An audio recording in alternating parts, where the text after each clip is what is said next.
If I ask your parents at your camp, would they say that you are a perfect example of good customer service? This is CampHacker. Come find our show notes and our blog for camp directors and leaders at camphacker.tv.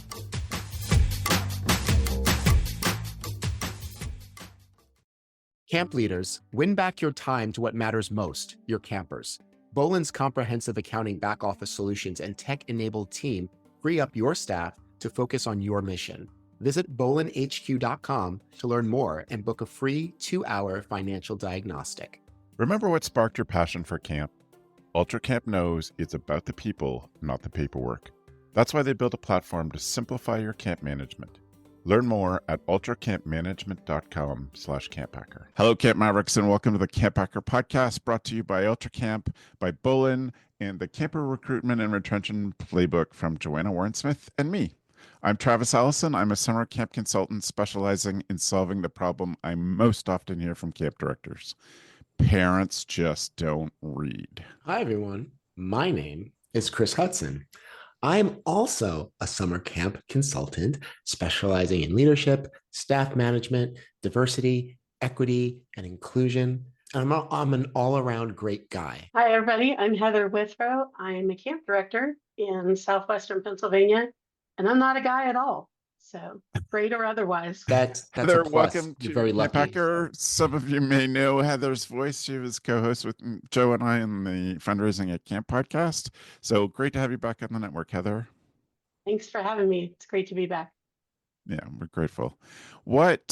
Heather, how did you get started at camp? I got started as a 4-H camper as a kid. My parents would tell you I went to camp and I never came back. And that's pretty much true. I found a community there that would accept all my weird and crazy for who I am. And I've loved it ever since. Oh, that's great. And where camp are you at now? I am at Jamonville, which is a church camp in Southwestern Pennsylvania, because, if you look it up, we're named after a dead French guy, as all camps should be.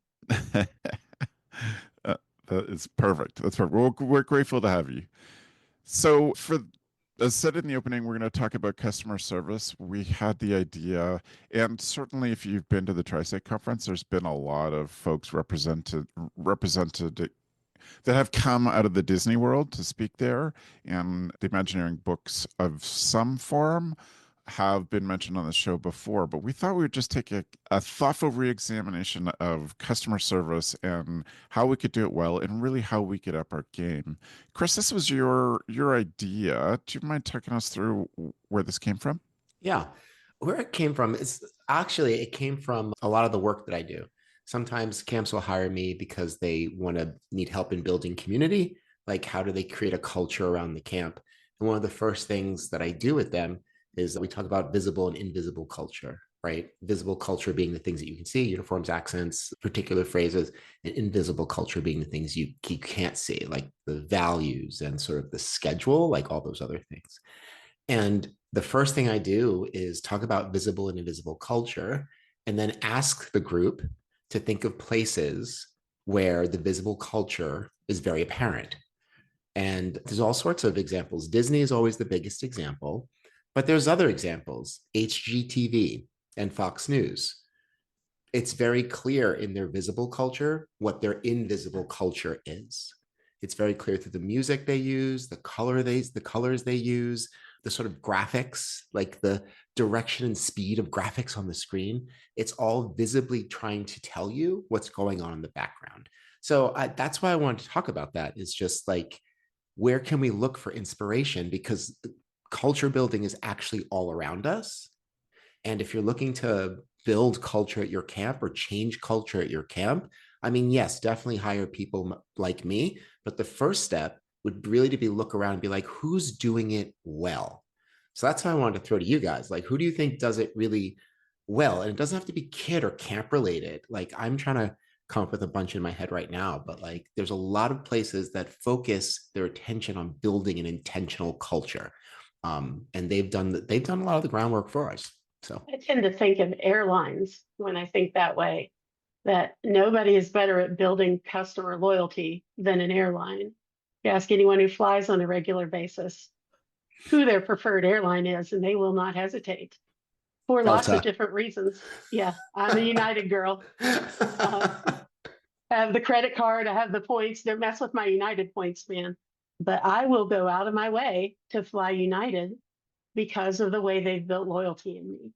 When I think about culture and its representation, I think it's interesting to come at this from a couple of different ideas. And I said customer service from the beginning. I like the direction we're going more towards culture, although it's all part of the same thing in its own way.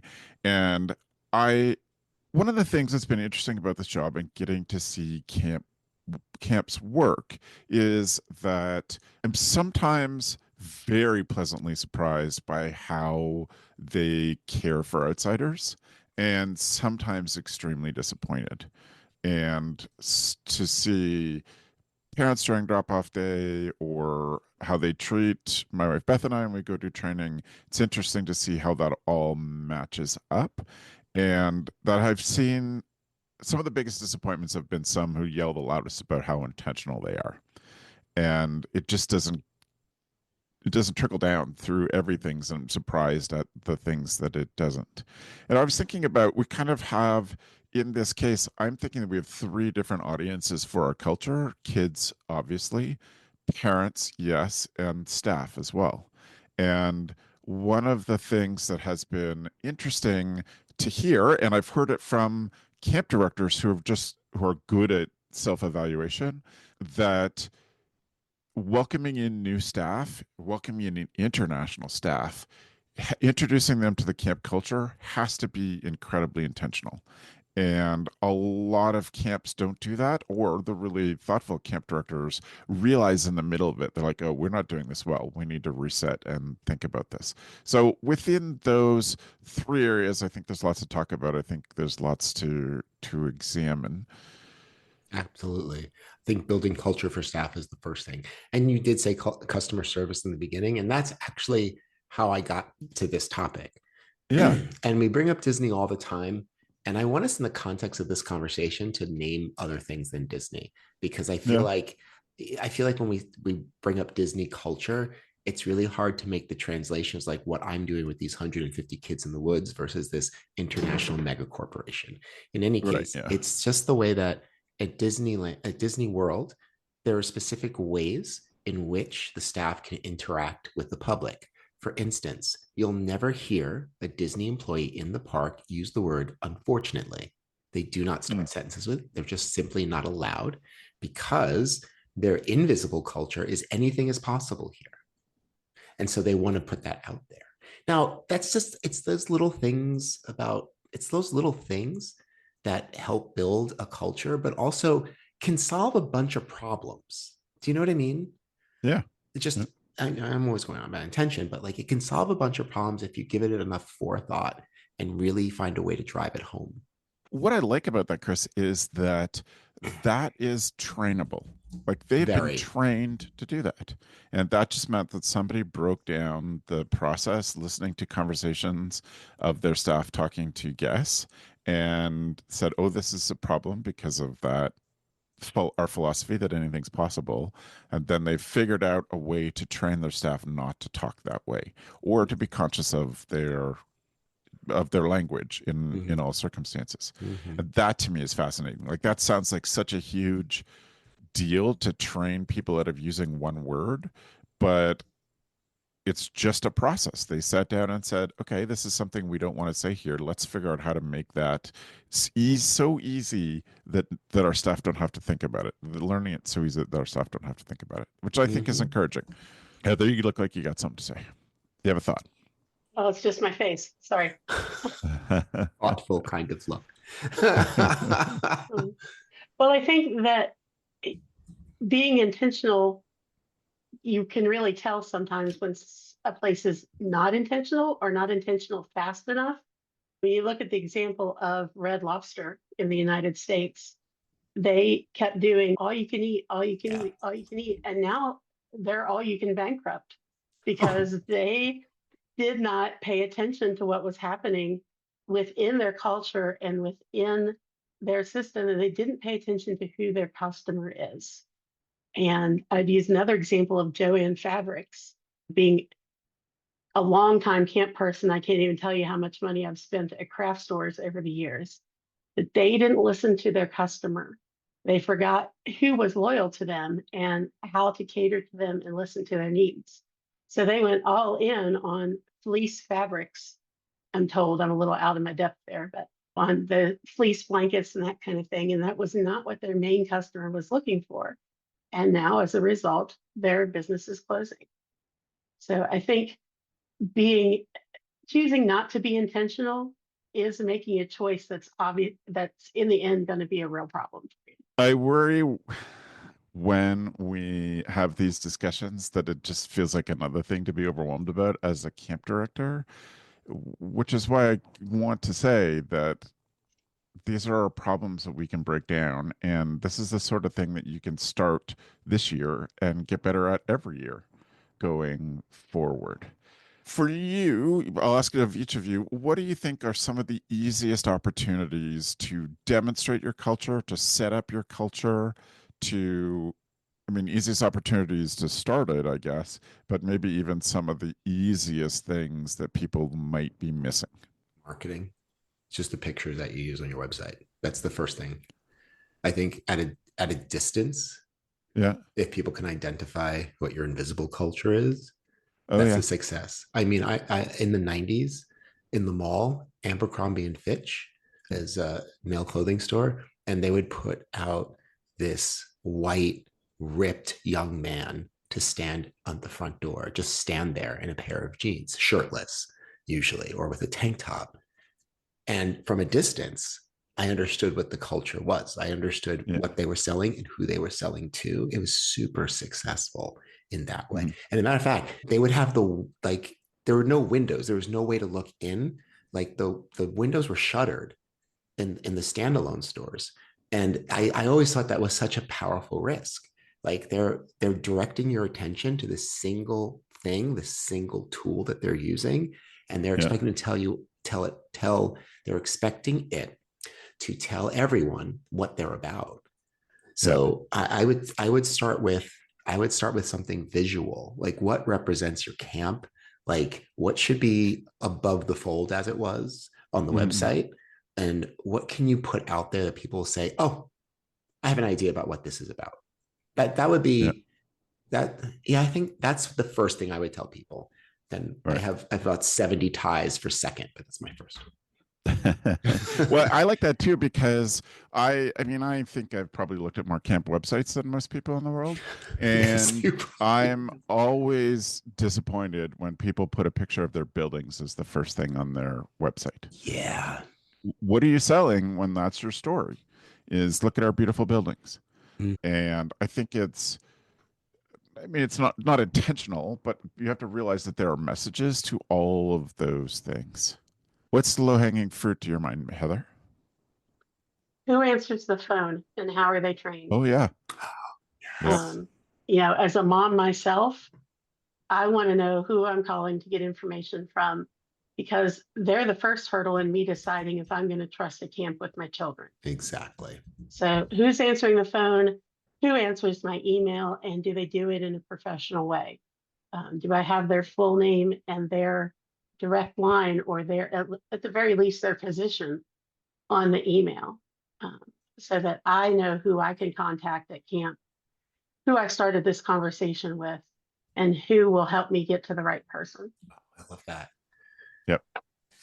So it's like public facing stuff is the first, I think is the first way to go.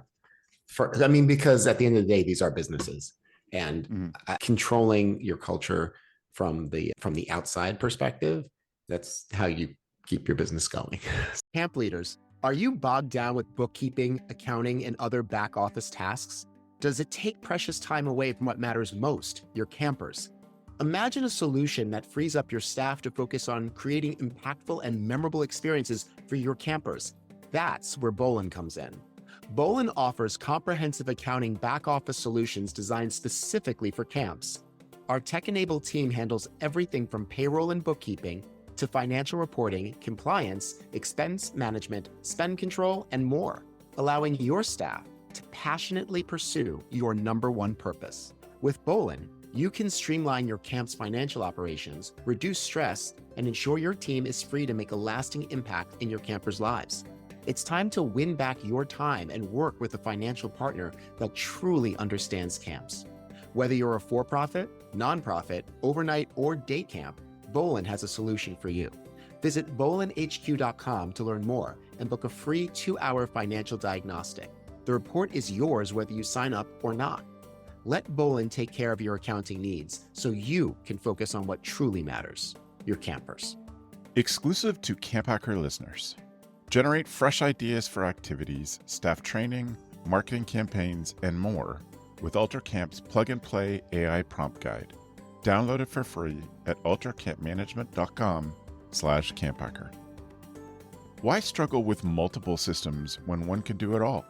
UltraCamp offers a platform that simplifies your work by combining all aspects of camp management into one seamless solution. UltraCamp brings everything you need into one easy-to-use platform. Plan schedules and activities with just a few clicks. Register and track campers easily organize, schedule, and automate your communications. Manage payments and donations seamlessly. Get back to what you love. UltraCamp helps you spend less time on admin tasks and more time creating unforgettable camp experiences. Ready to see if UltraCamp is the perfect fit? Schedule your free personalized demo at ultracampmanagement.com/camphacker. Another kind of first impression thing that I have heard from parents, and we've been talking to parents considering buying a camp, is that we as a camp culture, for very good reasons, tend to put our young staff forward as the face of our organizations. We've trained them hard. We like to show that we are giving young adults the opportunities to do all these things. But a thing I hear is, okay, but who's the adult in charge? And if we're showing all these pictures of them and none of the directors, whoever the adults are on site, makes parents nervous. I think we do it for good-hearted reasons, but it is also a message that we may not be intending to send, but that people are picking up. When it's just young adults and kids, there's no representation of the senior staff at the camp. Parents pick up on that. I'm watching Chris's thoughtful face. Here it comes. I know. You could see the thought bubble. I think, and I don't know, but I think the thing about putting young adults on the website is the same reason we put young adults on advertising for literally everything. It communicates youth. It communicates energy. I hear what you're saying, and that was what my thoughtful face was. I was like, wow, that's really true. People have to click through to find out who the camp director is or even see someone who's over the age of 25. I'm just wondering what kind of picture you can show that sort of marries both those things, because at the end of the day, in advertisements, we're trained to look at and look for young, unattractive people. And I get that for like standard commercial products, but when you're talking about a thing that involves this massive transfer of both money and trust, because a camp costs a lot, and we have to have parents have to trust us to do that thing. Yeah, no, I agree. No, I agree. I'm just trying to think how to marry both of those things together. It's still the majority of our pictures with adults in them are going to be young adults. The majority of our pictures in the world. And the majority of our counselors are young people. Right? Yeah. So almost any employee that you put up there is going to be like 19. Yeah. So how do we look after people in a way, look after families, campers, staff in a way that reflects our camp culture, our intention that we create in our camp culture? I think clarity is really important. I think about the Brene Brown quote, clear is kind and kind is clear, that starting from even before they're registered, but certainly after they're registered, we want to tell them what to expect. We want to tell them, okay, you're going to come to camp, you're going to check in, you need to bring these things, not in a get a drink out of a fire hose kind of way, but we want clear, consistent communication that is accurate. I discovered when I came here that we had been sending out a paper for years that said everybody parks at the adventure center. Nobody parks at the adventure center. They never have. Who parks there? New campers and parents. Why is that a When they read problem? the form. Because there's no one there to greet them. Yeah, well, that's true. When they read the form, there's no one there to greet them. It's across a busy road. It's hot as Satan's armpits, and they have no idea where to go.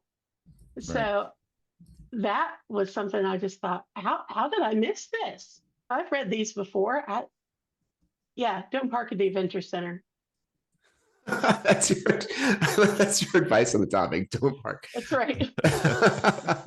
I want everyone to remember that. Like, as you're like thinking about your communication, just remind yourself, never park at never. What was it again? Right. The adventure center is our indoor climbing gym. Yeah, it will remind never you park there. Of this conversation. If we're talking about, it feels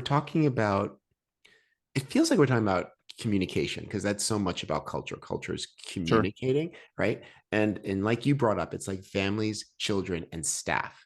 Like, and we talk about this all the time. 3 very different constituents with very different needs, goals, and wants. And we have to appeal to all of those people with a single website, or when we pick up the phone, speak in a way that's going to be attractive to all the adults in that group. And I think that is the part that sometimes people get stuck on. I mean, okay, let me talk about me. The thing that we got stuck on at Camp Highlight was how to show kids having fun. That was super important, right? But also we're a queer camp, right? So there's the pride flag right there when you load it up. But how do we make this website attractive to parents and kids? We get registrations from the parents and be like, where do you find this? Be like, my kid found you on the internet. And I'm always like, wow, the kid read this webpage. I was like, I never really thought of that before. Is this a kid-friendly webpage? It seems maybe it's too much information. Similarly, staff, it has to hit them too. Do I want to work here? I'm talking way too much. Sorry, I'm very excited today. I don't know. Someone else. But you have good examples, Chris, so we'll let you have it. I mean, this is my wheelhouse. This is what I talk to people about. This is what I help people with in my work. So I am actually thinking about this all the time. Every time I walk into a store, am I greeted right away? Am I not greeted right away? And I'm always asking myself, well, what can I take away from that? Does this work? Is that their brand? I could just hang around and try and figure that out. And I just think we should all take inspiration, not just from Disney, right? Or not just from Chuck E. Cheese. Good Lord, Chuck E. Cheese. Not just places that cater to kids, but places that cater to you. Where do you shop? Mm-hmm. What TV stations do you watch? What newspapers and magazines do you buy? And why do you do that? What is it about? If you really broke it down, you might get some really great advice about how to do some things. I'm interested. Well, I was going to go to you, Heather. Tell me what you're going to say. Well, when we're talking about being intentional with new families, I also think the culture can be pervasive there. So we really want to think about how a new family looks at your property, at what happens at camp, at the way they are received. Jamonville's been around since 1941. We have 4th, 5th, 6th generation campers. They're not going to read anything I send. They're not going to park at the adventure center. They're probably going to drive right up the main lawn and just park wherever the heck they want to, but that's a different problem. But thinking about those first-time people, is our culture so pervasive that we expect people to know things that they don't know? And if that is the case and we haven't fixed it, do we at least have a culture where questions are greeted warmly? And with thanks so much for asking that question. I'm so sorry you didn't know that. Let me work with that for you. It's that for you. Put a note in there. But thinking about, are the pieces of our culture there because they've always been there, or are they there because they serve our mission? That's key. Not the same thing. at all. I think about that first impression stuff. So websites and your first contact from the camp when you register. I think about that stuff all the time. But I also think about what signals you're giving on when people arrive and what it's like when people show up. Is it just chaos, or have you managed to work within the structure, the physical structure of your camp, to make it less chaotic? Sometimes having an overwhelming number of cars show up in an hour can be hard to manage. But So what do you're you talking do? about parents, by the way. I wanted to be Drop off. clear. Yeah. Okay, cool. Yeah, drop off. And you might be a camp that picks up from a certain bus pickup, or that your kids get picked up on the bus to go to day camp. All of it's kind of the same, that bridge between home and camp. What can we do to make people feel comfortable? What can we do to acknowledge their stresses in that moment? What can we do to make sure that they're comfortable as soon as they get there? And then this is where I like the Disney parallels. Like, what can we do to surprise them at this point that makes them feel welcomed? And often we did stuff that we knew would feel magical to the kids, that the parents would know what we're up to, but always heard that the parents appreciated that we would do that thing to make it magical for the kids. So when a kid got dropped off, they would meet with one of the directors as soon as they kind of got on the property, into the main part of the property, and they would ask who's here to come to camp. They get the campers' names. That person would look them up, and then there'd be information on that child on the clipboard. And so we're so grateful you're back for your third summer, Chris. It's great to have you. Nice that you brought your sister Heather for the first time. I know that Beth and Travis were your counselors last year, and you'll be excited to see that they're both back. They're probably not going to be your counselors this year, but they'll be excited to see you. And that little bit of personal stuff, the parents get that we're just reading it off a clipboard and working it into conversation, but we are going to the effort of making that special for their kids. And I think that that is a huge signal to parents about how we're going to care for their kids. And I think those things are important and worth considering. I mean, I was lucky enough to work with, I think, the most intentional camp director in our industry. And so I just learned from her that we just do better at these kind of things. And we examine every moment and say, how can this be better? How can this be smoother, less stressful? How can we make the kids feel important? How can we show the parents how we're going to care for their kids? One example I think of is That's great. Camp Glisten in North Georgia has a one road in, one road out. Everybody knows the bottleneck happens at the nurse's table, right? When you're checking in. Yeah. And so they looked at that, and they looked at the fact that it's really hard to get privacy to talk with the child. And they came up with the nurse mobile. Most brilliant thing ever. They gave their nurse and a scribe to write things down their own golf cart. And while the families are sitting in line, waiting to even get to the main place, the nurse mobile is coming down and checking them in their cars. So they're still with their families. It's not hot as all get out. They're able to, there's no, oh, I left that in the car when you're asking about the medication because they're in the car. That might be the most brilliant part. But thinking about what you have to work with and how you can make it work better for the families, I think is just really important. I love that. I don't have anything to add to this segment because you two were just, you should get a Tony for that or an Oscar. I don't know what would cover podcasts, but that was really sound advice. And the only thing I would say is that what's great about that, what both of you are describing efficiency and effectiveness. And what's great about that is that the family gets to see that. If they're this organized about drop off, if they're this organized about collecting my kids' meds, I know I feel comfortable leaving my child here. Because like not only are those things efficient and effective, right? It's also great. It's a great hint at what your invisible culture is. Our staff is friendly, they are present, they are involved, and they are knowledgeable. Welcome to Camp So-and-so. You do all that without even saying it, which is the whole point of building a culture in this way. I was thinking about this because when you started, Travis, you were saying like what people experience. I wasn't sure who you were talking about until I clarified, because I think I feel like on this show, we always say one of the biggest mistakes camp directors make. So get ready, everyone. One of the biggest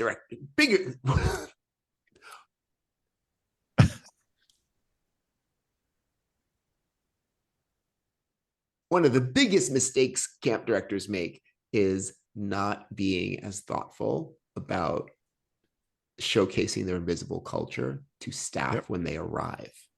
Yes. Oh, yes. It's a sin. It's a sin. So many of these camps are located in rural areas, and they are having people, they're picking up people in the airport coming from France, coming from Nigeria, coming from Poland, coming from Argentina, coming from Colombia, all these places, and then drive them through, and it's usually at night, drive them through it. There's no one else around. Anything you can see is a political sign of something that's pretty heinous. And then they're like, okay, welcome to camp. It's just, you have to think about that. Sure, you can't control what time the planes get in, but when you greet that person, what do you want them to know about your camp? On top of that, this person is working for you, and they're going to be the ones sort of giving visible culture, right? Mm-hmm. So you have this training begins the moment you see your staff. Training begins the very moment that you see them, you greet them at the airport. You need to let them know, hey, present yourself in a certain way. If that's fun, if that's serious, if whatever it is, it's sort of, the modeling has already begun. I can't tell you how many camps I go to, and I'm doing a lot of trainings. So like I'm there when staff is arriving. Yeah, it's sort of like, they're just, put your stuff over there and dump your stuff here. We'll show you where you're living later, which would drive me insane. I'm not leaving my stuff anywhere. I don't know you people, and I'd like to see where I'm sleeping, please. But I think too many people don't think about that. But then people will complain to me later that the staff don't get the culture, or that there's competing cultures at the camp. And I'm like, well, who picked everyone up at the airport? Was it the same person? Do they greet them the same way? That's part of it. And I will tell you, it feels amazing to go to a camp that can do this well. Their culture is hospitality. Their culture is welcome. And just to go and walk to your cabin, wherever it is, and one camp, every time we went there, would have a welcome sign done in calligraphy of our names. Ooh la la. And you're like, obviously somebody invested in this. And it comes back to, I mean, this is the thing for drop-off day. It's the thing for any interactions with parents. As soon as we look sloppy, we lose trust. And so if we look sloppy when we're making people wait in their cars for an hour, and then have to wait in a dining hall or a nurse's station for an hour just to talk to somebody before they have to turn around, and some parents do a 4-hour drive back. And it's sloppy. And it's the same for that bit with the staff.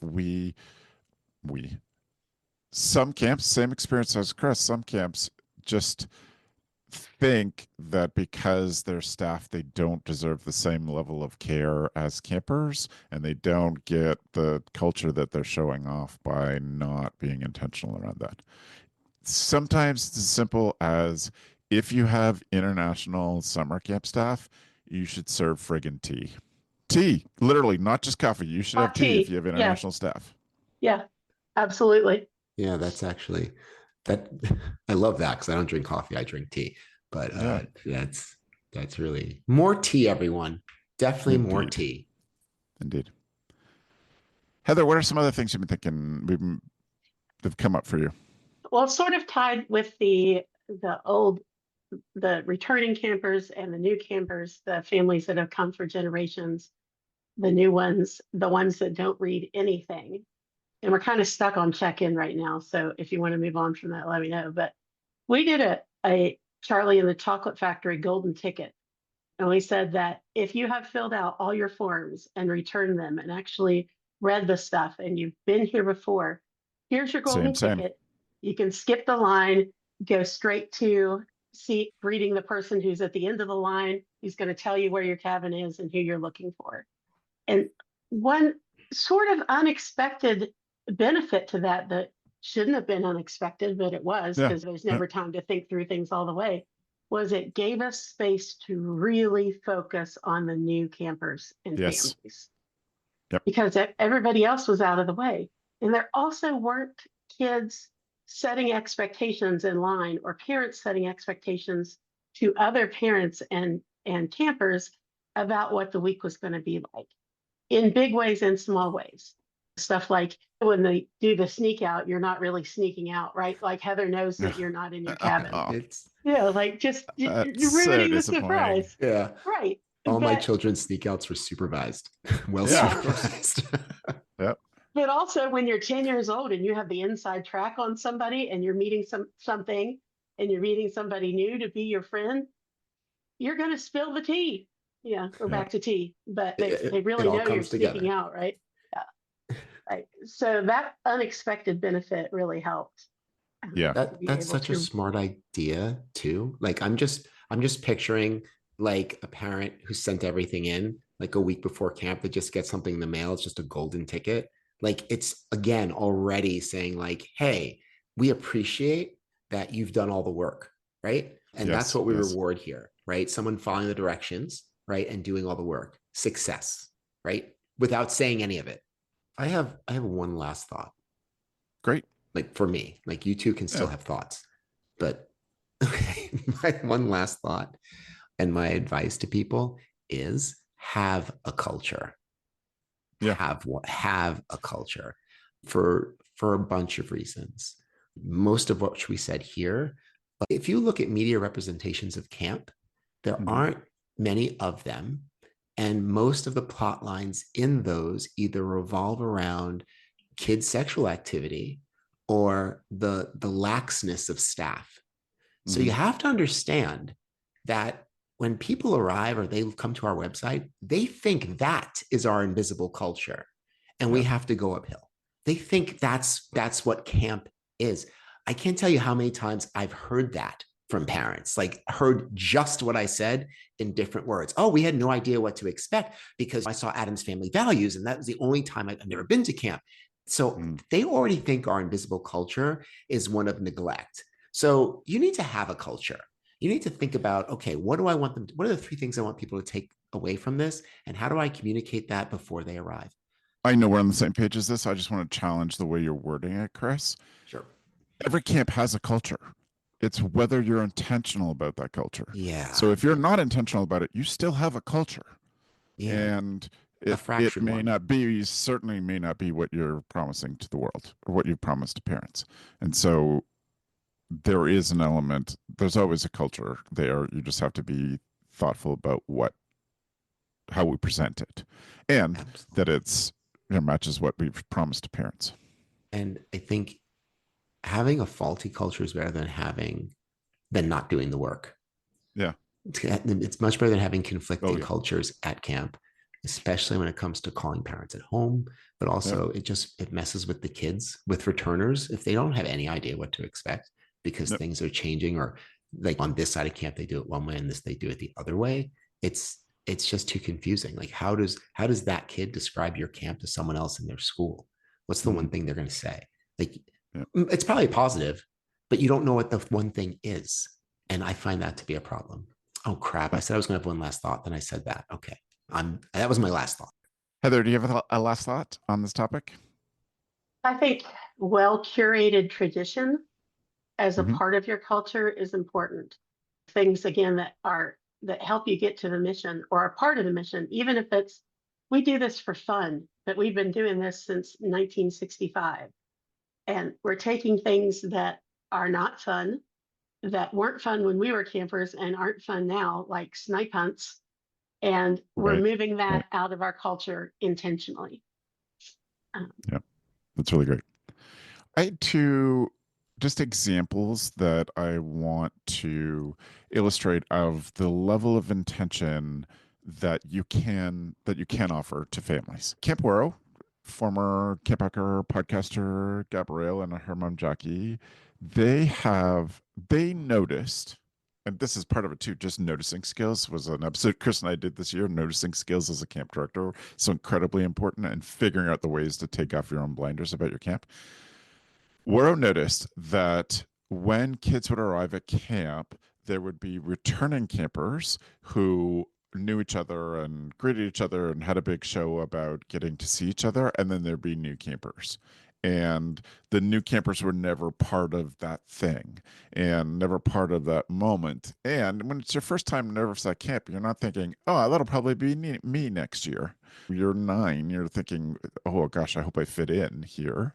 So what they did is they have a staggered arrival. So returning campers arrive and have an hour. So they have an hour to arrive, an hour on their own for the screaming and the "it's so good to see you" and all of those things, and then they bring in new campers, because what they've done is they've let the returning campers get that out of their system, and then they've specifically front loaded with them. You are now our ambassadors. Your job, you've met your friends, you're going to get to see them again, you've had that big moment. Now it's your job to make the new campers welcome. And that, I think, just changes how parents, I mean, it's a level of intentionality that parents may not even notice when it's built in, but they would feel it if they brought one kid, then the culture changed, or that the procedure changed, and then 3 years later they bring their next kid. They would feel it for sure. We do a similar thing with our staff. Our returners come in the day before. We tell them, get all your stuff out, all the inside jokes, all the everything, get it out, because it's going to be your job to welcome the new staff when they come. Thank you both for this discussion. I want to move us on to our tool of the week. Tool of the week.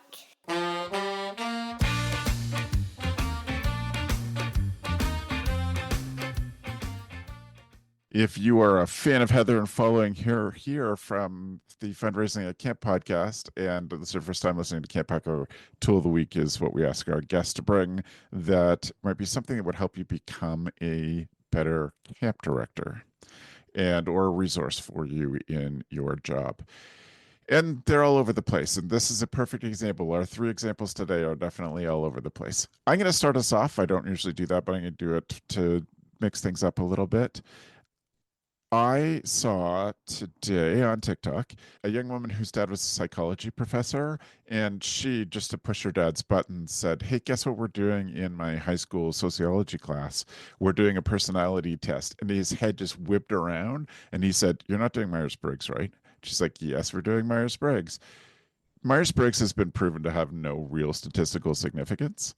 And the ones that are sort of spun off from them, True Colors is another one spun off from that, and Beth and I are both True Colors facilitators, but the validity of the science is being challenged these days. What she did as a follow-up on that TikTok was her dad talking about the scientifically relevant personality test, because I think some sort of personality test is helpful because it gives you a common language to meet new people where they're at and to understand some people differently, or just how they're different from you. And so she posted a TikTok with links to the new proven good personality test that would give you some of the same lessons and that feeling of whatever your letter salad was of being a Myers-Briggs person and finding somebody like that. This would give you an understanding of yourself and others. So check out our show notes at camphacker.tv/podcast, and you'll see the link there to watch it. And they list the guy and his daughter list 5 that are available, and some of them are just scored automatically and have the how to work this into your knowledge and use of it. So you can check that out, camphacker.tv/podcast. My other favorite thing about this link is that it's a TikTok, but it's still pictures and not videos. And the first picture is of her dad in a dress with fairy wings on, and that's the opener for it. So go check out that from the link. Heather, what's your tool?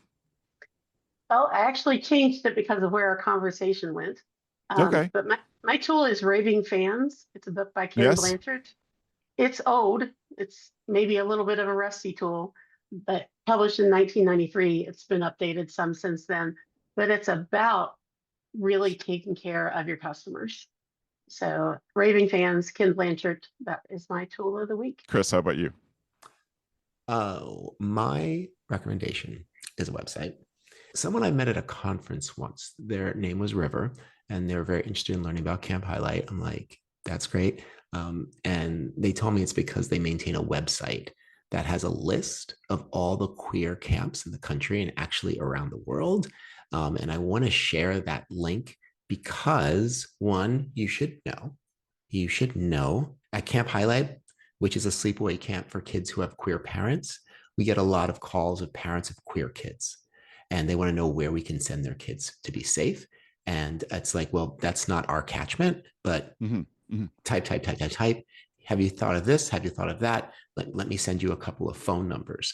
I think it's just a great thing to be aware that these camps exist and they're out there, and we're doing the work, and we will continue doing the work. Yeah, so it's just a resource in case it comes up like, oh, a queer camp or staff or family ask you, check it out. It's great. And just a quick look through, there are camps all over. So it should be easy enough for you to recommend to family in your area. Thank you both for that. Heather, thank you so much for joining us. I'm so grateful to have you back on the network. Thanks for having me. It's been great to be back. And Chris, you're a delight. I had so much fun with you this hour. Thank you so much. I love compliments. That's my favorite thing. Excellent. Wow, that was great. Heather, if people have a follow-up question, how can they get in touch? They can email me at heather@jamonville.org. As you might remember, there's no ville like Jamonville. Yes. Amazing. Thank you, Heather. We're so grateful to have you. Chris, thanks for a good show. How can people get in touch? Well, if you want to find me, look to the western sky, as someone told me lately. No, I'm sorry, that's wicked. If you want to find me, then you need to get on the internet and type Chris at Planet Chris in your email program, because I'm from the 80s, and then send it over. And I'll see it and be like, oh, work. And then I'll write you back. Excellent. You said Chris at Planet Chris. What's the ending of your email? Thank you. Chris at planetchris.net. That's Chris at planetchris.net. That's perfect. I appreciate it. And I appreciate you both. Thank you so much. I want to take 1 second and just remind you that there are other shows on the Go Camp Pro network. The Camp Owners Pod just put out an episode, and it looks like a great one. I'm so excited to download it. So I would encourage you to go to your app, and even if you're not a camp owner, there's lots of things to learn from Kelly and Howie in the Camp Owners Pod. So search for that there and subscribe to it in your podcast app. And thanks for the evening, friends. The CampHacker Podcast is brought to you by Beth and Travis Allison, summer camp leadership training and marketing consultants. Thanks for listening. Hey, Camp Pros. We love that our industry is built on sharing. In order to foster that spirit, if you've gotten even one good idea from a Go Camp Pro podcast, a masterclass, from the Summer Camp Pros group on Facebook, at a conference, or wherever else, we ask that you give credit where credit is due. That way, we can encourage camp pros to keep freely sharing their brilliant ideas and make the camp industry better. Thanks very much.